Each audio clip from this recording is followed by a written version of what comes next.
Thank you so much. Sure, not a problem. Okay, ready? And we're going. Okay. Does UTS have any partnership with any external institutions or corporations for funding or for professional development in regards to technology? I, I can only speak from general knowledge of what the Office of Information Technology Department, who is mostly responsible for both academic technology and also for the technology that is used to support communications and student relationships with our library, etc. And the major organization for them then is EDUCAUSE. So the EDUCAUSE agreement with EDUCAUSE is, I think, probably the dominant one. However, the responsibilities of the Chief Information Officer would also include relationships with the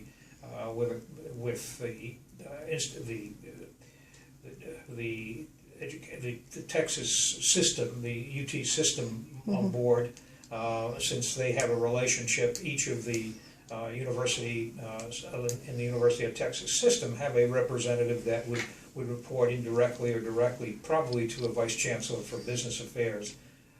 So both in terms of the EDUCAUSE organization, and there are probably many more, but yes, there are external relationships. Most of those are professional organizations, but it certainly gives the people responsible for implementing technologies here on the campus to develop professionally and also to exchange ideas and to bring some of that back to the university. Okay. And I think they also have a relationship with Blackboard beyond just simply the contract. I believe there are consultant relationships that are part of the operation of the Blackboard support system for the faculty here at the university who are teaching both in classroom and online. Should we have any other kind of partnerships to help with technology for faculty, staff, and students? Well, I think that's something that really over a period of time will probably expand. It will expand because the very nature of what goes on in the classroom today, with the student sitting in the classroom, taking all the instruction by occupying a seat, over the years will change probably quite dramatically. It'll go through a transition, probably through the hybrid courses where the students will be in the classroom partially and do some of the classwork outside. I think that will evolve, as well as the online options for students taking classes, whether it be the University of Texas system that has the UTOC program, which allows students to take courses online entirely and work toward completing their academic degree with the University of Texas, not necessarily Austin, but a consortium of institutions that do support that. I think the other piece here is the assumption on the part of students attending university today that their relationship with the institution is very much bound in technology, whether it be the cell phones that they carry, their tablets, their ability to interact with the university, with online systems, etc. The one thing to consider here, and one of the challenges for someone who is responsible for both information technology and academic technology, are the security issues associated with that.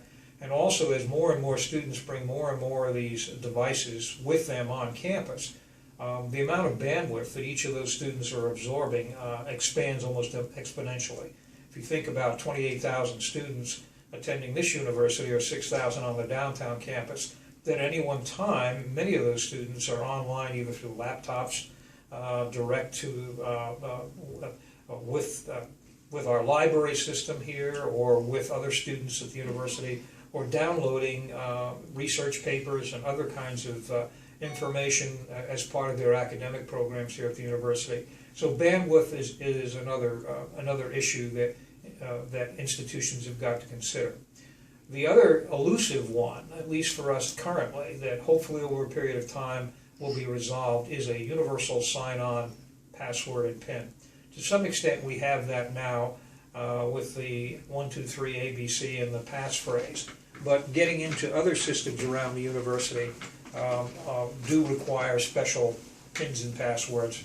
For example, the student information system, the Banner system, it generally has a different pin and password than just simply accessing the technologies that are available to most of the students here and the faculty as well. The other thing to consider is just simply the faculty themselves. The faculty are engaged heavily in research here at the university.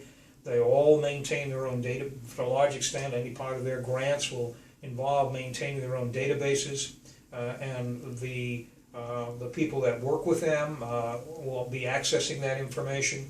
There will be, I would think, a security envelope around the research projects that they're engaged with. And so there's another example of how technology on the campus is taking place here. Okay. Do you know of any available resources for funding and management that are used at UTSA in regards to the technology?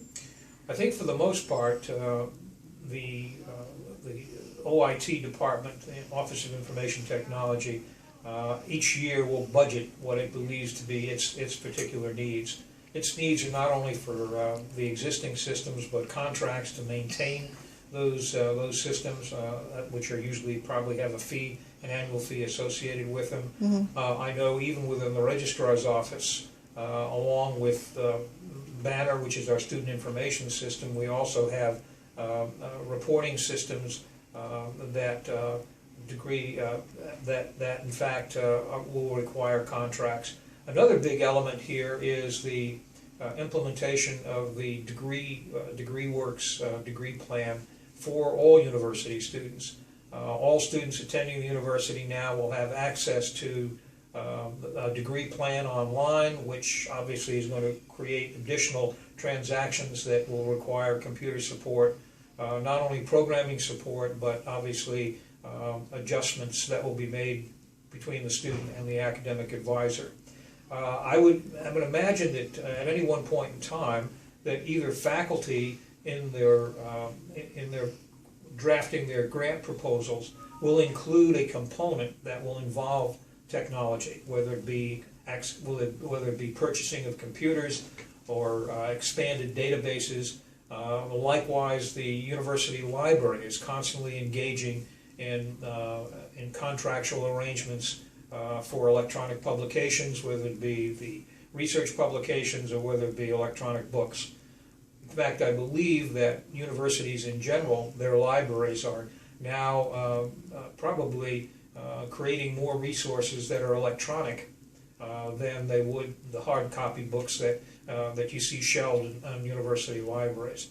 In fact, to a large extent, university libraries have become universities within the university, so to speak, because of so much of the research that is going on there, and how they, in fact, configure arrangements within the library for studies and group activities that involve computers and computerized source documents. Okay.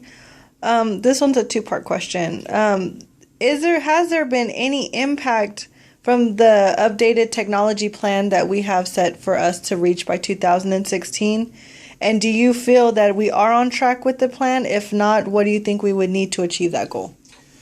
Well, that's a difficult question without knowing exactly what the Chief Information Officer has as his goal. But clearly, the driving force here at the university in terms of the strategic planning is, in fact, to become a Tier 1 research institution. And along with that becomes the need for additional computing resources, not unlike what I mentioned earlier, particularly those that will be needed by faculty as they expand their research profile here at the university. So there will be a continuous need to support that. I think there will be a continuous need to support the online activities that will take place and the computer support that's going to be needed as part of the academic programs here at the university. So there isn't anyone at a modern university that is untouched with the utilization of technology. So that is a big challenge to, in fact, sustain all those demands and all those needs. The budget, I believe, for information technology has been an increasing one all along, and I think that as we move through time, a lot of that may be absorbed in the grants that the faculty actually propose and perhaps successfully are obtain. But along with that, I think to a large extent, it's the day-to-day operations of the university that involve computer technology and computer support that will require additional needs. It's quite possible that outside donors with specific interests might very well come forward and offer either discounts or offer certain arrangements that might help absorb some of the costs. However, to a large extent, I think that the university is putting in place what it believes to be the technologies to support the strategic goal of becoming a Tier 1 institution, whether that be on the academic side of the house, whether that be in the business, or whether it be in the research aspects of the university. Okay. Thank you so much. That's it.